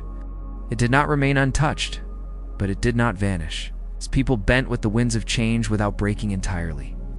Some clung to the old ways, others found new ones. Through each upheaval, the land itself remained. Seasons still turned, rivers still flowed, and somewhere in the stillness between the noise of machines and the silence of soil, rural life continued to breathe, stubborn and sacred, shaping lives in quieter ways than the cities ever could. Life in the countryside during the Industrial Revolution was a study in contrasts. For some, it remained a peaceful refuge of tradition, where rhythms were dictated by seasons. And daily labor involved tending to crops, mending tools, or walking miles to fetch water. For others, however, it was a place that was slowly emptying out. Young people began leaving ancestral farms behind, tempted by the pull of cities promising wages and opportunity. The countryside lost more than just its youth. It lost labor, culture, and in some cases, entire ways of life that had lasted for centuries. Fields once filled with workers were now tended by the elderly or by none at all, their rows of grain waving in silence. In towns where industry had not yet reached, life trudged on under the old ways. Blacksmiths still hammered iron by hand, cobblers stitched each shoe with care, and local markets remained the main source of goods. But even here, the shadow of the revolution crept in. Factory-made goods undercut local craftsmen, and slowly, the independent tradesmen began to vanish. The hum of the loom was replaced by the silence of closed workshops. In some communities, this led to despair. In others, it ignited resilience. Some villagers banded together to protect their way of life, while others adapted, selling produce or homemade goods to industrial towns, creating a fragile but meaningful connection between two worlds. For women in rural areas, the revolution brought a mix of hardship and new possibilities. On one hand, the demand for textile labor meant that some women and girls were recruited to work in distant factories, often leaving home for the first time. On the other hand, those who stayed behind faced increasing workloads as family members left. The domestic sphere expanded to include small-scale commerce, such as selling eggs, milk, or woven goods. The roles of women stretched wider, though recognition for their labor remained slim. They managed homes, fields, and emotional burdens all at once, becoming the silent backbone of a changing society. Education in the countryside remained sparse. While urban reformers pushed for schooling systems and child labor laws, many rural children still grew up with only the most basic literacy. Schools, when they existed, were small and seasonal, often sharing a room with the church. Lessons were interrupted by harvests, chores, or weather, yet the idea of education slowly gained strength, carried on printed pamphlets and whispered promises. Even the poorest families began to hope their children might read or write well enough to leave for a better life. Hope lived in chalk-dusted slates and dog-eared books, even if lessons came by candlelight after a day in the fields. Religious life retained its grip on rural communities. Sunday remained a sacred day, marked by church bells echoing across the hills. Sermons reminded congregants of duty, obedience, and humility. But new voices also arrived, preaching reform, questioning inequality, and urging compassion for the poor. The rise of Methodism and other dissenting movements brought fresh energy and tension. Chapel meetings, once rare, became community gatherings filled with song and spirited debate. Religion, long a tool of stability, began to stir hearts toward justice. In remote parishes, faith was no longer just a comfort, it was becoming a call to action. In agricultural regions, the changes brought by enclosure acts were deeply felt. Common lands, once shared for grazing or firewood, were fenced off and sold. Villagers who had relied on these lands were now pushed out or forced into wage labor. The village commons, once a place of gathering and cooperation, vanished under stone walls and legal titles. Landowners prospered, while tenant farmers found themselves one bad harvest away from ruin. Resistance flared in some areas with quiet sabotage or open protest. The countryside bore scars of displacement, not just on its fields, but in the faces of those who once called it home. Transportation shifted rural life in unexpected ways. New canals and railways pierced once isolated villages, bringing goods, travelers, and ideas. A farmer could now send produce to the city within a day. A villager could ride a train to places previously unreachable, but with these connections came intrusion. Noise replaced silence. Privacy gave way to schedules. The countryside, once distant and slow, was pulled closer to the mechanical heart of the nation. Some welcomed this, others mourned it. The train tracks became symbols of both opportunity and loss, changing the view from every hill. Medical care remained primitive in most rural areas. Midwives, herbalists, and aging doctors served large regions with little support. Illnesses that might be treatable in the city still claimed lives in the countryside. Epidemics traveled faster than cures, and wounds from labor or childbirth were often fatal. Superstition lingered where science had not yet arrived, yet slowly, knowledge spread. Some doctors brought new techniques. Newspapers and traveling lectures spoke of hygiene and disease. A new awareness began to grow among those who had long been left behind by modern medicine. Social gatherings became more precious. Harvest festivals, market days, and Sunday fairs served as moments of joy in a world that felt increasingly uncertain. Music, dance, and storytelling kept traditions alive. These were not just distractions, but acts of preservation, quiet defiance against forgetting. In barns lit by lanterns or fields beneath starlight, people danced not just for fun, but to remind themselves who they were. As modernity swept through the cities, these gatherings rooted the countryside in memory. Joy became a kind of resistance, laughter a balm against displacement. Despite everything, the countryside endured. It did not remain untouched, but it did not vanish. Its people bent with the winds of change without breaking entirely. Some clung to the old ways, others found new ones. Through each upheaval, the land itself remained. Seasons still turned, rivers still flowed. And somewhere in the stillness, between the noise of machines and the silence of soil, rural life continued to breathe, stubborn and sacred, shaping lives in quieter ways than the cities ever could. Urban life during the Industrial Revolution was a storm of motion, sound, and smoke. Cities expanded at a pace never seen before, with factories springing up beside rivers, railways cutting through old neighborhoods, and entire districts being built overnight to house the workers flooding in. The skyline changed from church steeples to chimney stacks, and the scent of burning coal became the new perfume of progress. Streets that once held quiet carriages were now filled with carts, horses, and shouting vendors. The city did not sleep. It buzzed, it clanked, it bellowed. And amid all this, millions lived packed tightly into narrow streets and tighter rooms, finding both survival and struggle in the heart of the industrial world.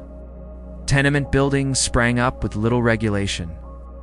These structures were hastily built, often unsafe, poorly ventilated, and overcrowded. Families of 6 or more crammed into single rooms with no running water or sanitation. Entire blocks might share a single outhouse. Disease moved easily in such conditions. Cholera, typhus, tuberculosis, these were not rare afflictions, but part of daily life. Children played beside open sewers, and rats were constant companions.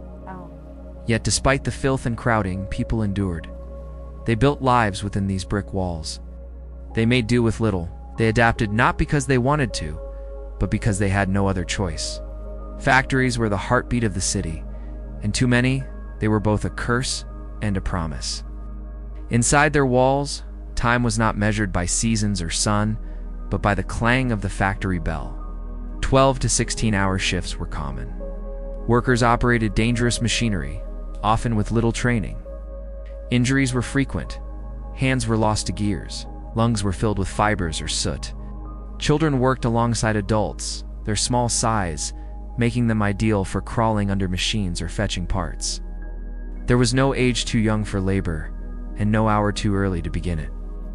And still, the promise of a steady wage drew thousands more through the factory gates each day. Women became a major part of the industrial workforce, especially in textile mills. They worked long hours for half the pay of men, and were expected to remain obedient and silent. Many were unmarried, living in boarding houses near their places of work. Some found camaraderie and support among fellow workers, while others endured isolation. Women also faced the double burden of laboring both in factories and in homes, tending to children and domestic chores after exhausting shifts. Their contributions were immense, yet rarely recognized. Still, their presence transformed industry and altered society's expectations in lasting ways. street life offered its own kind of education. Children who didn't work in factories roamed alleys and marketplaces, learning to beg, barter, or steal. Newspaper boys, bootblacks, flower sellers were part of the urban landscape. These children matured quickly. Hunger sharpened their wits. Fear taught them caution. There was no childhood as we know it, only a shortened path into the world of adults.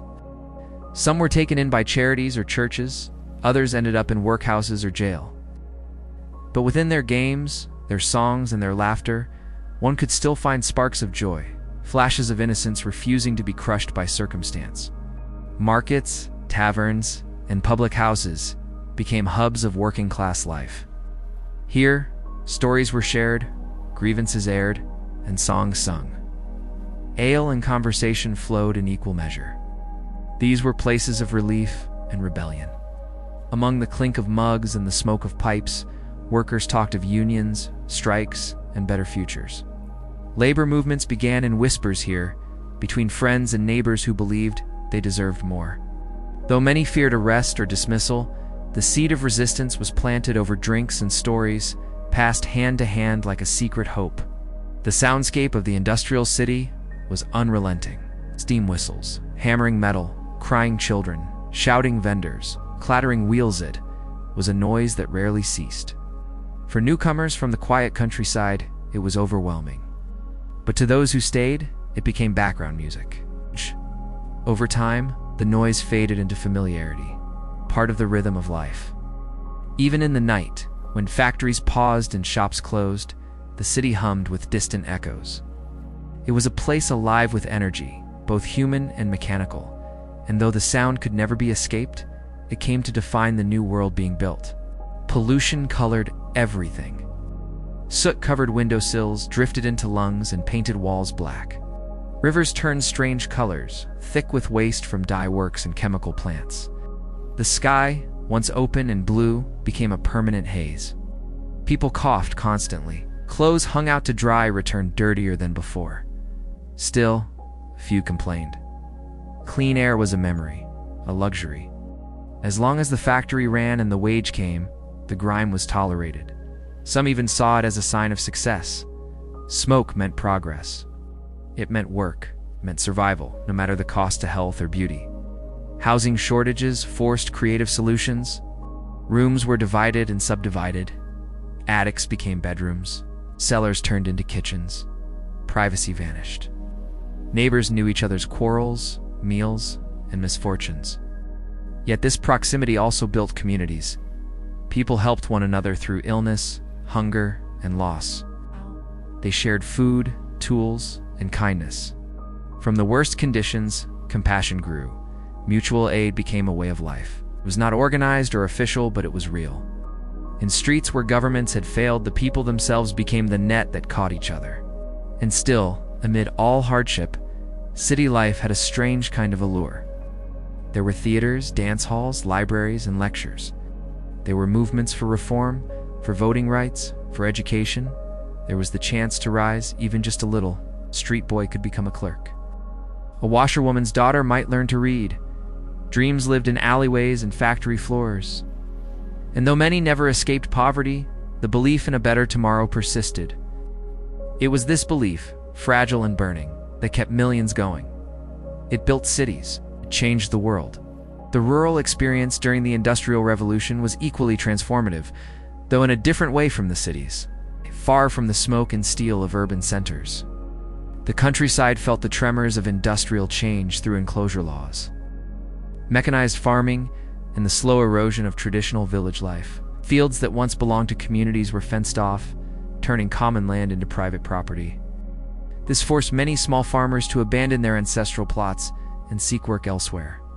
Some moved to towns and cities. Others became laborers on large farms. The rhythm of rural life, once guided by seasons and shared customs, became increasingly dictated by markets and machines.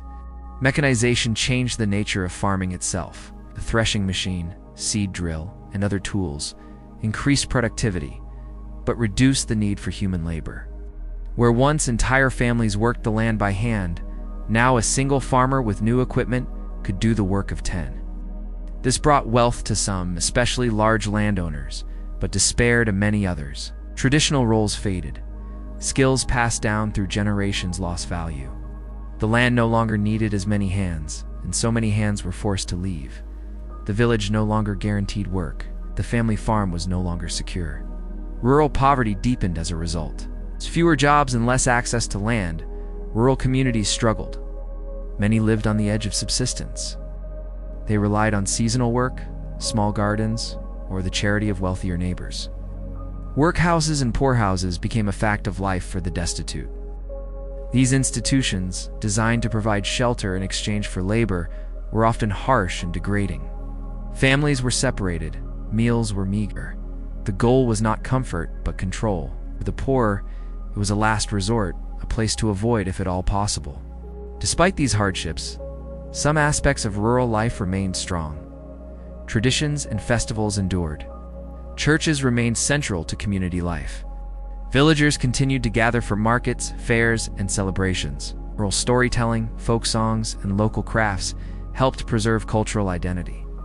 In these ways, the countryside held on to pieces of the old world, even as the new one crept in. There was a deep connection to the land, to ancestry, and to shared memory. Even those who left often carried a longing for the fields and forests they had known as children. Railroads changed everything. As tracks spread across the countryside, they linked villages to cities and markets to producers. This brought new opportunities, but also new challenges. Farmers could now sell their goods in distant markets, but they also faced competition from faraway producers. Prices fluctuated wildly. Success depended not just on the harvest, but on the price of grain in London or Liverpool. At the same time, the train made it easier for rural people to leave. A one-day journey could now bring someone from a remote hamlet to the heart of the industrial world. The countryside began to empty. Education reached rural areas slowly, often through church-run schools. Children attended when they could, usually between harvests or chores. Many parents viewed school as a luxury they could not afford. Still, the idea of literacy took root. Reading the Bible, writing letters, or keeping accounts became important skills. Education promised mobility, and even in the poorest villages, parents hoped their children might have a chance at something better. Over time, more schools were built, and laws were passed to encourage attendance. But the process was uneven. For many, education remained out of reach. Rural women bore a unique burden. They worked in fields alongside men, tended animals, managed households, raised children, and often made or mended clothing. Their labor was vital, but invisible. Like urban women in factories, rural women had few opportunities for paid work. They were expected to be strong, silent, and endlessly capable. In times of scarcity, they ate last. In times of sickness, they nursed all. Their stories were rarely written down, but their hands shaped every part of rural life. They were the backbone of families and communities, holding everything together in times of change. Migration reshaped rural families. Sons left for cities, daughters took work in town. Letters became lifelines, connecting scattered kin. Some families never reunited. Others followed one another over time. Whole villages emptied, their names fading from maps. Yet the memory of these places lingered. Songs, recipes, sayings, they carried the essence of home. Migrants brought these with them, weaving rural culture into the urban tapestry. The countryside, though emptied, lived on in language and tradition. Religion remained a pillar in many rural communities. Parish churches offered not just spiritual guidance, but also social support. Clergy often acted as mediators, educators, and charity organizers. Sunday services were both sacred and social events. Yet even religion changed. New movements, such as Methodism, gained traction among the rural poor. These offered emotional sermons, community support, and a focus on personal salvation. They challenged the authority of traditional churches and offered hope to those left behind by economic progress. Seasons continued to shape rural life, even as industry crept in. Spring planting, summer harvest, autumn markets, winter rest, these cycles endured. They offered structure, purpose, and meaning. In an age of machines, the land still breathed its own rhythm, and those who remained listened. as they watched the sky, tested the soil, and trusted the wisdom of their elders. In doing so, they preserved a way of life that, though fading, was never entirely lost. Ow. The countryside endured quietly, patiently, stubbornly. It changed, but it also remembered. The Industrial Revolution also sparked a dramatic transformation in the lives of children. In earlier centuries, children worked within the household, on farms, or in small trades under the watch of family. But the rise of factories introduced a new, more demanding form of child labor. Children as young as 5 or 6 were employed in textile mills, coal mines, and iron foundries. They worked long hours, often from sunrise to sunset, in dangerous conditions for little pay. Their small size made them ideal for crawling under machinery, cleaning tight spaces, or operating compact equipment, but it also placed them at constant risk of injury. Inside the factory walls, the air was thick with dust and smoke. Machines roared day and night. There was no safety gear, and accidents were common. Fingers were crushed, limbs lost, and backs permanently bent under strain. Children who worked in coal mines faced collapsing tunnels, explosive gases, and the suffocating darkness of underground shafts. Even above ground, the fatigue was unrelenting. There were few breaks, little nourishment, and no recourse. A missed quota could mean a beating. Complaints were met with threats or dismissal. Education was sacrificed. Though some children attended Sunday school or night classes, most had no formal schooling. Their minds and bodies were shaped not by books but by labor. Some reformers campaigned against child labor, citing moral and physical harm. They gathered evidence, published reports, and lobbied Parliament. Slowly, laws emerged to restrict working hours, mandate schooling, and improve safety. The Factory Acts began to set boundaries, but enforcement was uneven, and employers found loopholes. Still, these laws marked the beginning of change, offering hope that childhood might one day be reclaimed. Within the family, the Industrial Revolution altered roles and expectations. Fathers were no longer the sole breadwinners. Mothers worked in factories or took in laundry, sewing, or other home-based labor. Older siblings often earned wages, while younger ones stayed home or accompanied their parents to work. Family meals were rushed or eaten in shifts. Time together was scarce.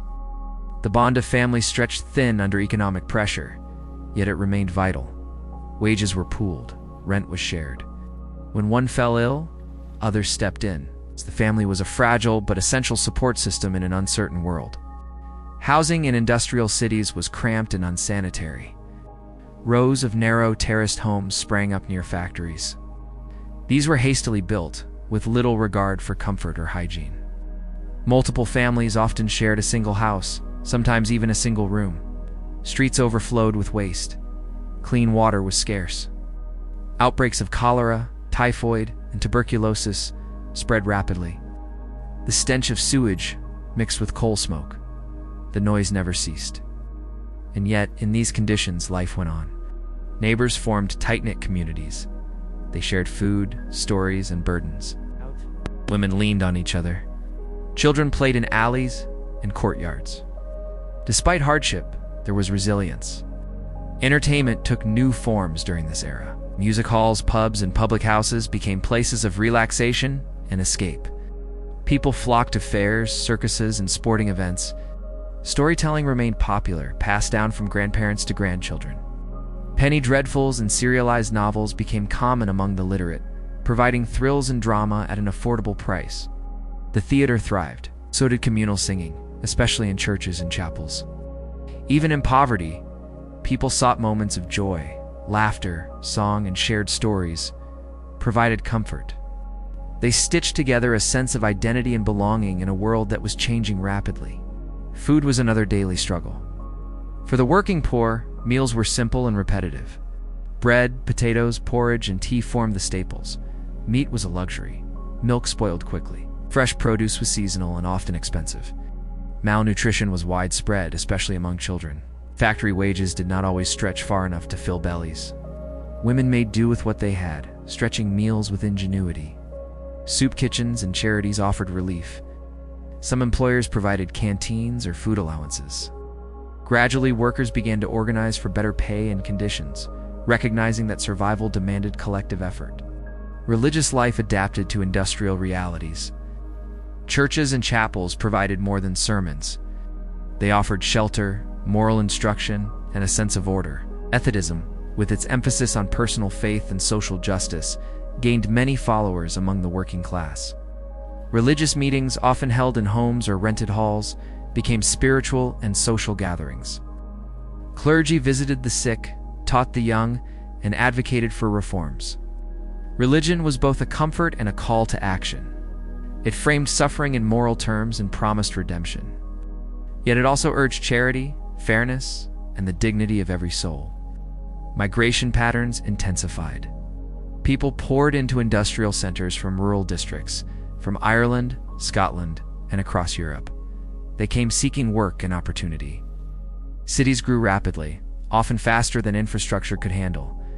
This influx created tension. Jobs were scarce, housing scarcer. Ethnic and religious divisions flared, but over time, diverse communities began to form. Accents blended, customs mixed. New neighborhoods emerged, marked by shared origin or trade. Migration brought not just labor, but culture, cuisine, and color to the industrial world. It reshaped the human geography of entire nations. Public health became a growing concern. As disease spread through crowded cities, governments were forced to respond. Sanitation projects began, sewers were dug, clean water supplies were installed, quarantine stations were set up during outbreaks, hospitals expanded. Scientific advances offered new understanding of illness and hygiene. Florence Nightingale, among others, transformed nursing into a respected profession. The health of the poor became a matter of public interest, not just private tragedy. Though progress was slow, it laid the foundation for modern healthcare and the belief that society bore responsibility for its weakest members. As industrialization progressed, so too did the labor movement. Workers increasingly aware of their exploitation began to organize. At first, any attempt to unionize was met with hostility. Employers blacklisted leaders, hired thugs to break up meetings, and even called in the police. But the working class persisted. They formed secret societies and mutual aid groups. They held marches, strikes, and petitions. Slowly, their voices grew louder. The Chartist movement in Britain demanded political rights, including universal male suffrage and secret ballots. Though not immediately successful, the movement planted seeds of reform that would later blossom into widespread labor rights. Trade unions emerged as powerful institutions. They negotiated wages, hours, and safety standards. Through collective bargaining, workers gained a degree of leverage. Strikes became more organized, more strategic. When successful, they inspired others. When crushed, they revealed the imbalance of power. Yet every action counted. Miners, textile workers, dockers, and steel workers, each group contributed to a growing sense of class consciousness. The phrase "the working man" gained political weight. Labor was no longer invisible. It had a voice, and that voice began to influence elections, policy, and public opinion. Women played a pivotal but often overlooked role in the industrial workforce. They staffed textile mills, match factories, and potteries. They worked as seamstresses, laundresses, and domestic servants.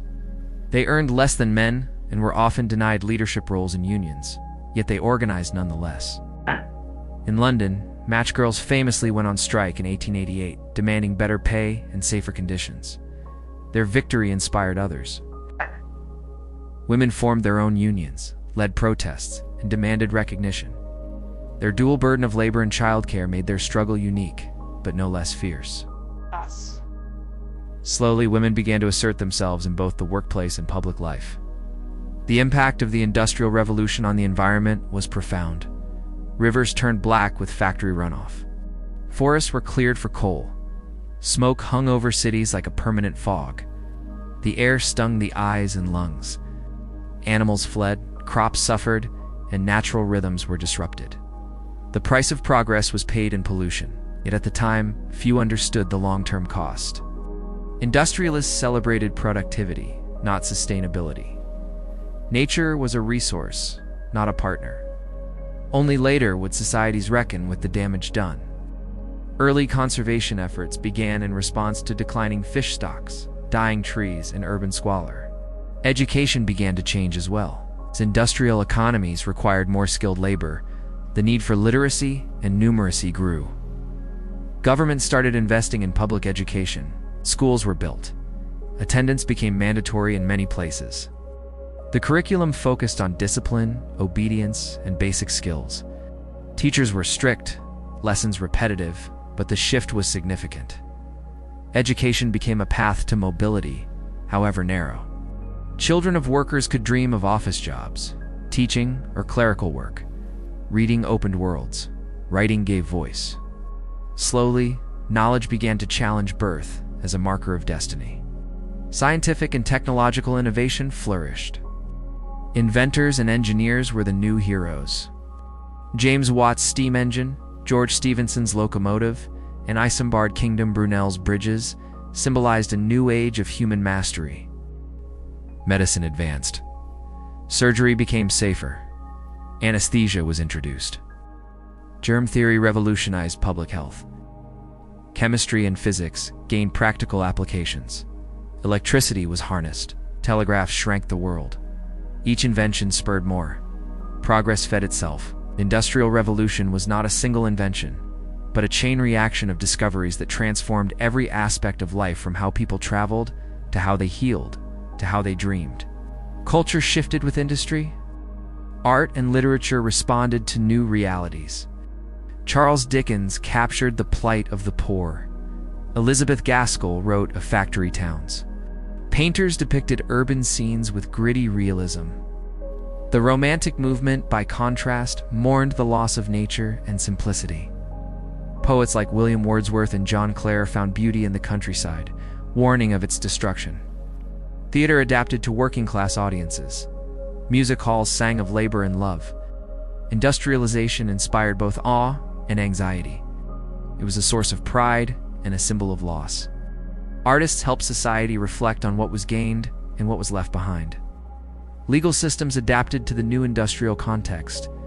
New laws regulated working hours, especially for women and children. Safety standards were introduced. Insurance schemes for injury or death became common. Property rights expanded to protect factories and patents, but the legal system still favored the wealthy. Workers who stole food or protested too loudly could face prison or worse. The courts moved slowly. Reforms came in pieces, yet the idea that law could be a tool for fairness began to take root. Advocacy groups emerged. Journalism exposed abuses. Public pressure grew. The law was no longer just a shield for the rich, but a potential weapon for justice. The middle class expanded. Merchants, clerks, managers, and professionals found new opportunities in the industrial economy. They moved to the suburbs, built larger homes, and sent their children to private schools.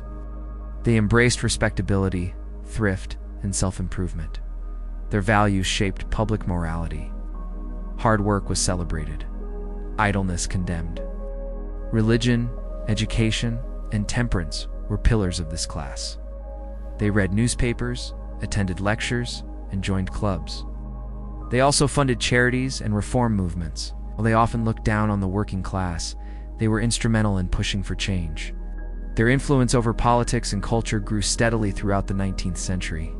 In rural areas, life changed in quieter but no less profound ways. Agricultural innovations, such as the mechanical reaper and improved plows, increased productivity but reduced the need for labor. Small farmers struggled to compete with large landowners. Many gave up their land and moved to cities. Those who stayed behind saw their communities shrink. Village shops closed. Churches lost congregants. Schools emptied. Rural life became harder to sustain. The countryside was no longer the economic backbone of the nation. It was a place of nostalgia, not opportunity. Yet its rhythms and traditions persisted, holding on in the face of overwhelming change. Transportation networks became the lifeblood of the Industrial Revolution. With the expansion of railways, canals, and roads, goods could be moved faster and cheaper than ever before. Cities were suddenly connected, and once isolated towns became part of broader economic systems. Railroads reshaped landscapes, cutting through hills and bridging valleys. They brought coal to factories, food to markets, and people to jobs. Steamships revolutionized overseas trade. Cargo once carried slowly by sail, now crossed oceans in record time. This speed-fed industry, allowing for quicker turnover and broader reach. Ports like Liverpool and Glasgow thrived. Inland towns surged with new relevance. The world was shrinking, not in size, but in time. Urban planning had to adapt to these rapid changes. Cities grew so fast that infrastructure lagged behind. Slums expanded. Streets overflowed. In response, reformers began to rethink urban life. Sewer systems were introduced. Gaslighting made streets safer. Public parks were created as a breath of fresh air amid the smoke. Model housing projects were launched by philanthropists who hoped to prove that clean, affordable homes could uplift the poor. Some cities created zoning laws separating factories from residences.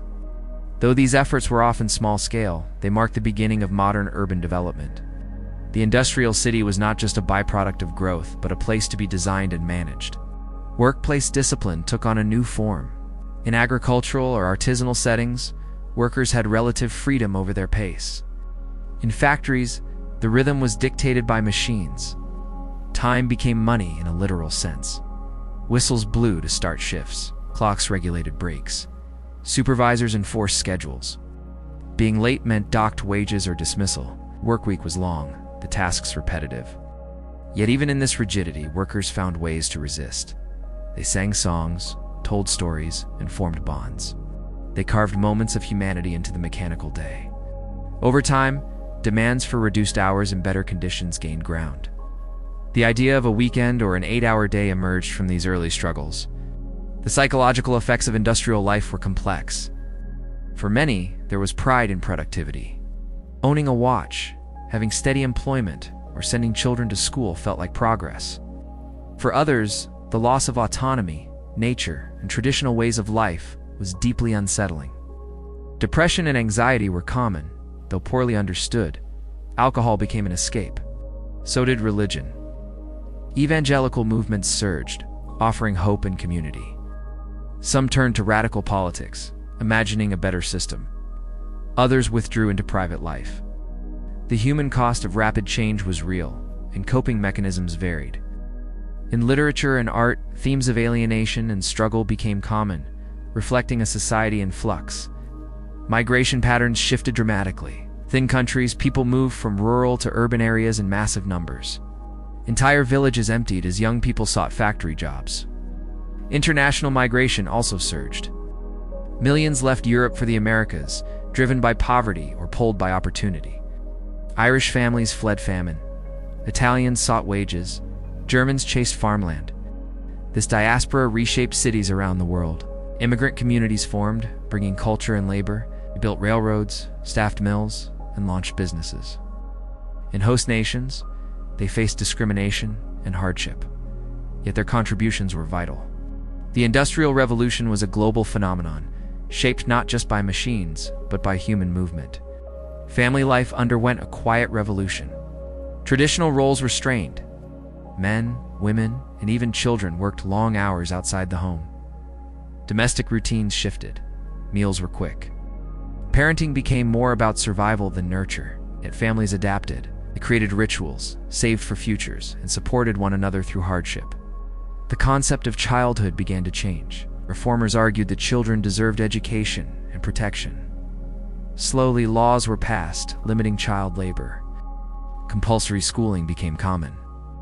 Though still far from ideal, the shift reflected a growing sense that children were not merely small workers, but individuals with rights and potential. Religion tried to keep pace with the changes. Churches played vital roles in community life, offering charity, education, and moral guidance. Some denominations embraced industrial capitalism, preaching thrift and hard work. Others condemned it, calling for justice and compassion. Methodists, Baptists, and Quakers were particularly active in working-class areas. They built chapels, organized temperance societies, and supported reforms. Faith offered structure and meaning in a turbulent world. Hymns sang of endurance and hope. Sermons addressed the moral challenges of wealth and poverty. While religious influence would later wane in this era, it remained a powerful force for both social control and social change. Print culture exploded. Newspapers became daily fixtures. Literacy spread. Pamphlets, novels, and political tracts circulated widely. Industrialization didn't just produce goods, it produced information. Workers read about strikes in other cities. Women read advice on parenting and hygiene.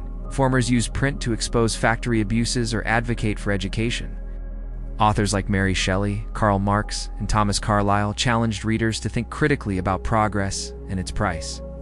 Public libraries opened, cheap novels entertained. Political ideas spread like wildfire. Knowledge was no longer confined to the elite. It was printed, sold, and shared in smoke-filled parlors and busy train stations alike. The military was also shaped by industry. Weapons were mass-produced. Railways transported troops. Telegraphs relayed commands. Wars became more mechanized and deadly. The Crimean War and the American Civil War showcased new technologies, rifled guns, ironclads, and trench warfare. Industrial output became a strategic advantage. Nations with strong factories held power. This realization fueled imperial ambitions. Colonies were seen not just as markets, but as sources of raw materials. The connection between industry and empire tightened. Factories at home depended on rubber, cotton, and minerals from abroad. The gears of conquest and commerce turned together, often at the expense of indigenous populations. As the century drew to a close, the world was unrecognizable compared to 100 years earlier. Cities had replaced villages. Machines had replaced hand tools. Capitalism had replaced feudalism. A new kind of person had emerged: the industrial citizen. They lived by the clock, worked for a wage, consumed mass-produced goods, and participated in a global economy. The Industrial Revolution had not been a single event, but a transformation, a tidal wave of change that altered every corner of life. Some were swept forward, others left behind, but none were untouched. The modern world had begun, forged in smoke, steel, and human striving. Ask ChatGPT. The Industrial Revolution did not end with a single moment or invention. It faded into the fabric of daily life, becoming the new normal. Its legacy stretched far beyond machines and smoke. It reshaped how people thought about time, labor, wealth, and even identity. The idea that progress could be engineered through innovation became a central belief of modern society. In schools, children were taught the virtues of hard work and punctuality. In homes, the rhythm of life followed the workday clock. Even leisure became scheduled. The transformation was not just economic or technological, it was psychological and cultural. A new mindset emerged, one that saw human potential as something to be unlocked by effort, ambition, and enterprise. Yet this revolution also raised enduring questions. What kind of progress matters most? Who benefits when economies grow? What is lost when tradition gives way to innovation? These debates continue today. The soot-streaked streets of industrial cities may have given way to cleaner skylines and digital networks, but the core tensions remain. Automation still threatens jobs.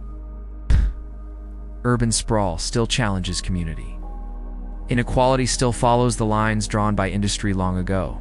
But just as past generations faced the upheaval with resilience, creativity, and protest, so too can modern ones learn from their example. The Industrial Revolution was not merely a chapter in history. It was a mirror showing both what humanity can achieve and what it must guard against. In the end, living through the Industrial Revolution meant more than witnessing change. It meant adapting to it daily. It meant rethinking the world with every chime of the factory bell. Every steam whistle echo, every letter home from a son who'd moved to the city. It meant carrying the weight of new possibilities and new burdens alike. But it also meant building the foundation of the world we now inhabit. Railroads still run, factories still hum, cities still pulse with invention and desire. And behind it all, the spirit of those who once lived through history's greatest transformation remains alive in our technologies, our dreams, and our relentless push toward whatever comes next. The legacy of the Industrial Revolution lives in the gears that still turn beneath modern life. It is etched into the brick walls of old mills converted into lofts, the rusted tracks that once carried coal and now carry commuters, the silent factories that gave way to humming data centers. But more than that, it lives in the human story. In the courage of those who left farms for unfamiliar cities, in the sacrifice of children who worked in smoke and clatter, In the hope of women who stitched shirts by candlelight, in the fury of those who rose to demand fair pay and dignity, and in the minds of inventors who dared to imagine a world different from the one they inherited, this was not a revolution of kings or generals. It was a revolution of people. Ordinary men and women whose lives bent to machines, but whose spirits shaped the future. They forged not only steel and steam, but the very terms of modern life. Labor rights, urban planning, mass education, and the global economy. They laid the foundation of a world in motion, one that could be cruel and beautiful, fast and unforgiving, filled with promise and peril. Their story is a reminder. Progress is not passive. It is built brick by brick, by hands that ache and hearts that endure. The Industrial Revolution was never just about coal or cloth or capital. It was about the human capacity to change the world and be changed by it. And in remembering their world, we better understand our own.